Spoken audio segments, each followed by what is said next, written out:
안녕하세요. 공합 박사입니다. 오늘은 9월 30일 월요일이고요. 현지 시각 기준 27일 금요일 뉴욕 증시 해외 선물 시장 어떤 흐름이었는지 시황 정리 시작하겠습니다. 지난주 금요일 뉴욕 증시에서 주요 지수는 미중 무역 협상 관련해서 엇갈린 소식으로 좀 변동성 있는 강세를 보였고 결국에는 하락 마감했습니다. 주요 지수는 미중 양국이 10월 10일부터 이틀간 워싱턴 DC에서 고위급 무역 협상에 재개된다는 좀 구체적인 일정 소식이 나오면서 시장에서는 안도하면서 장 초반 좀 상승세를 보였었는데요. 미 당국이 중국에 대한 투자를 제한하는 방안을 검토하고 있다라는 보도가 나오면서 상황은 좀 급변했고 하락세로 가파르게 반전되는 흐름을 보였습니다.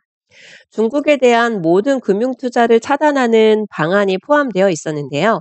미 증시에 상장된 중국 기업의 상장 폐지, 그리고 미국 공적 펀드의 중국 시장에 대한 투자 차단 등 미국 투자자들의 포트폴리오가 중국으로 유입되는 것을 제한하는 방안을 검토 중이라고 보도가 나왔습니다. 아직 초기 단계라고는 하지만 미중 고위급 무역 협상 재개를 앞두고 있는 상황에 시장은 다시 긴장 모드로 투자 심리가 좀 위축되었던 것 같습니다. 트럼프 대통령에 대한 탄핵 추진 여파는 큰 이슈 없이 지속되는 분위기였고요. 금요일 날 발표되었었던 경제지표 결과는 좀 혼재된 양상이었고 세부적으로는 우려스러운 부분도 나타났습니다. 연준이 선호하는 지표 중에 하나라고 말씀드렸던 적이 있는데요. 8월 달 PCE는 0.1% 늘어나는데 그치면서 시장의 예상을 하회했고 반면 9월 소비자 태도 지수는 반등하면서 시장 예상을 좀 상회하는 흐름을 보였습니다. 계속되는 무역 전쟁 속에 제조업은 위축되고 기업 투자는 줄어들고 있는 상황에서도 미국 소비는 견조한 흐름을 보이면서 미국 경제를 지탱하고 있다라고 봤었는데요. 최근 소비 지출 관련해서 좀 불안한 신호가 나오고 있는 것이지요.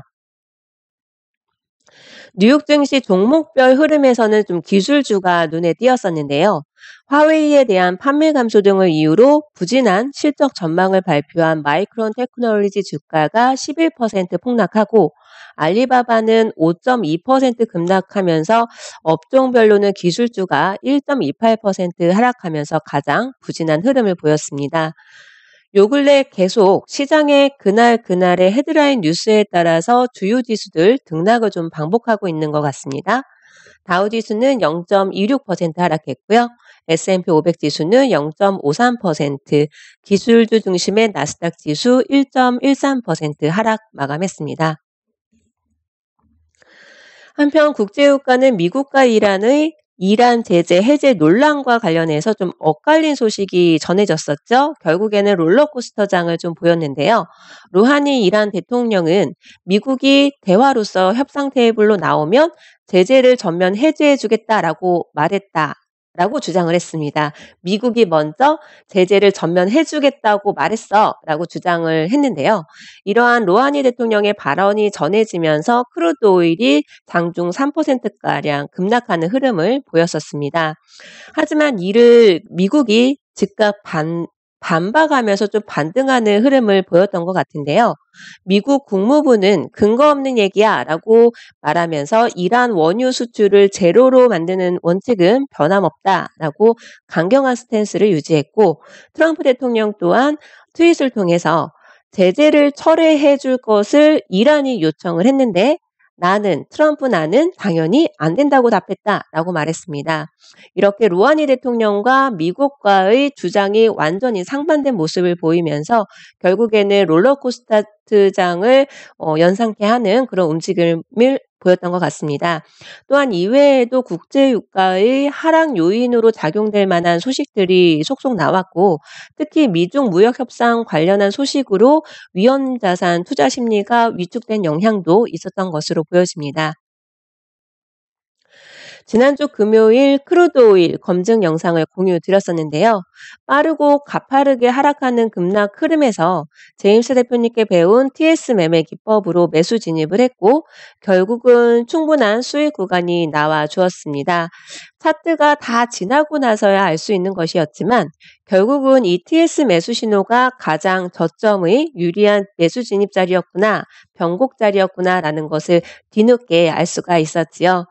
추세의 흐름을 예측하지 않고 진입 자리가 나올 때마다 모든 진입 자리를 진입과 청산을 반복을 하면서 거래를 한다면 꾸준한 누적 수익을 쌓을 수 있다라는 거를 직접 검증을 하실 수가 있을 겁니다.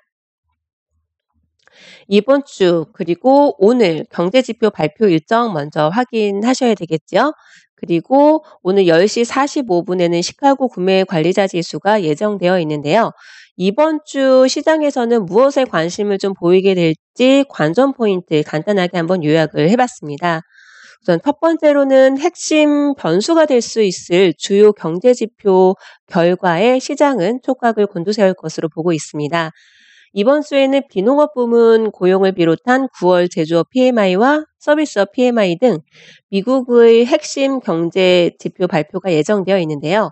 최근까지 제조업 지표 부진과 기업 투자가 위축되는 등의 미중 무역 전쟁의 영향을 받음에도 미국 경제를 지탱하고 있는 소비 관련 지표가 견조한 흐름을 이어왔었죠.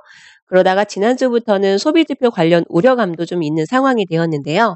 이번 주 지표 결과에 따라서 시장의 우려감과 실망이 커질지 아니면 시장의 염려를 덜어줄 결과가 나오게 될지 주목하게 될 것으로 보여집니다. 달러화는 연준이 공격적으로 금리를 내릴 것이다 라는 기대가 완화된 영향을 받아서 계속해서 좀 오르막을 보이고 있는데요. 지난주에는 2017년 5월 이후로 최고치인 99.105를 기록했었습니다. 이번 주에는 파월 연준 의장의 연설도 예정되어 있는데요. 통화 완화에 동의하면서 공격적인 대처에는 신중을 기하는 기존의 입장을 이어갈 것인지가 관건이 될 것 같습니다.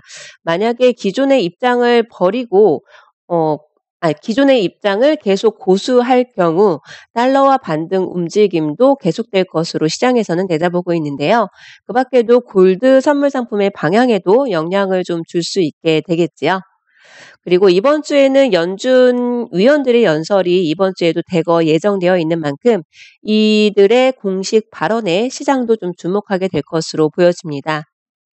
세 번째로는 미중 무역 협상 관련 소식입니다. 지난주 트럼프 행정부의 대중 투자 차단 검토 소식으로 시장은 좀 바짝 긴장하고 있을 텐데요. 10월 10일 그리고 11일 이틀에 걸쳐서 예정되어 있는 미중 고위급 회담을 앞두고 트럼프 대통령의 이러한 부분은 과연 협상용 엄포를 한 것 아니냐라는 진단도 제기되고 있습니다. 만약에 협상용 엄포가 아닌 거라면 트럼프 대통령은 꽤 큰 무리수를 두는 것일 텐데요. 중국 관영 언론 편집장은 지난번 미국산 농산물 구입 확대는 중국이 미국에 양보를 한 것이 아닌 선의를 보인 것이다라고 강조한 바 있습니다. 즉 굴욕적인 것은 아니다라는 의미가 좀 내포되어 있는데요. 미국의 중국 길들이기는 여튼 계속 이어지고 있는 것 같습니다. 마지막으로 트럼프 대통령의 우크라이나 스캔들 관련 이슈인데요. 여전히 현재 진행형이지요.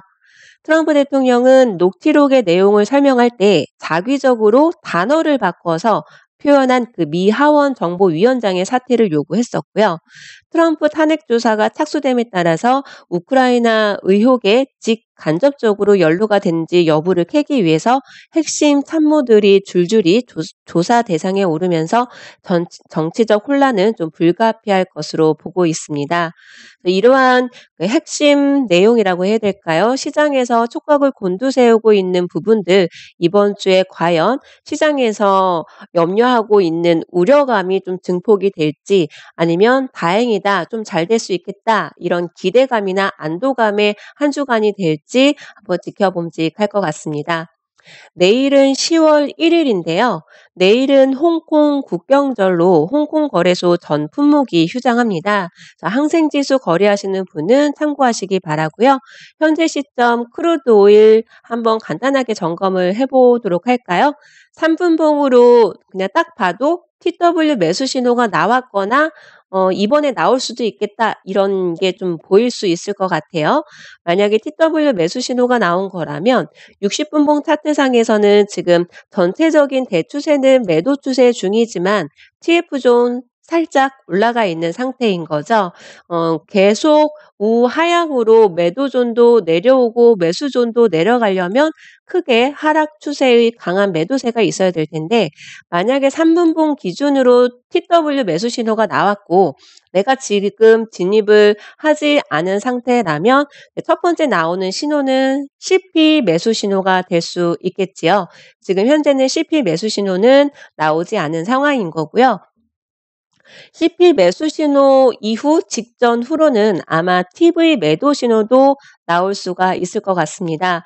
만약에 오늘 유럽 증시 개장 전부터 매도 포지션을 갖고 계신 분이라면 아마 일정 부분 수익 정산도 하시고 그리고 TFTS 기법으로 수익 구간을 점점 넓혀가고 계신 분들도 계실 거고요. 좀 늦은 시간대에 거래를 시작하신 분이라면 아마 TW 매수 신호에 맞춰서 매수 진입을 해서 지금 홀딩을 하고 계신 분도 있을 것 같습니다. 만약에 매수 신호에 맞춰서 최근 가장 최초의 매수 진입 신호는 6시 36분에 나왔을 테고요. 55.22 기준으로 본다면 지금 한 15틱 조금 안 되는 수익 구간에 머물러 있을 겁니다.